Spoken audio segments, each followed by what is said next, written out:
maybe using more typically, and you saying more voluminous, more full of water, more insoluble fiber, etc. Bet. What are some of the easy switches? Let's get rid of this. Let's put some of these in. Yep. Couple examples. Creamy sauces to non-creamy sauces to dry rubs to salt only when you're real miserable. Tons of rice and pasta and breads down to whole grain breads, whole grain pasta, brown rice. Like it's funny. You go to a sushi place and it's like option for brown rice sushi. And I'm like, the Japanese people did not suffer for this abomination. What the hell is that even? So you go from that to reducing your grain intake more, expanding your fruit intake, and eventually expanding your veggie intake. If you have 50 grams of carbs to eat and it's all white rice, that's like a little bit more than a cup of white rice. At the beginning of a fat loss diet, shit, you're barely finishing that. I'll actually complete the analogy for you. You got some rice and you got some Japanese mayo on that shit. So goddamn good. I'm balls deep into a diet, so this is incredibly difficult for me to talk about.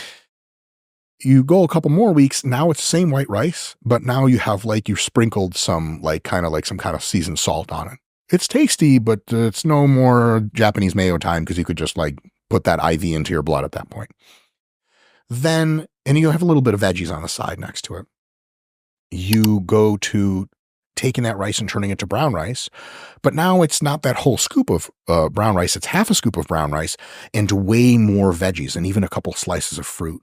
Still weeks later, you don't have any more rice.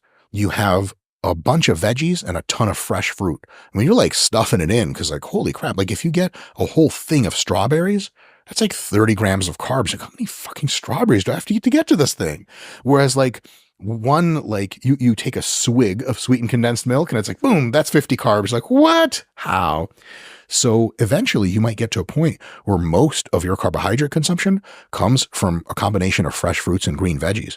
And that's going to be insanely difficult to out-eat your calorie goals. Or to put another way, you're going to eat your meals and you'll be like, I don't want any more chicken, broccoli, and orange slices. I'm good until the next meal. And you have it again.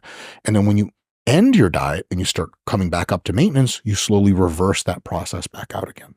So you are using a restriction in the types of foods that you are allowed to eat in an attempt to pad out the satiety that you have by making it increasingly calorie sparse per gram of food, fewer calories, and to increase suffering, to make it hurt more?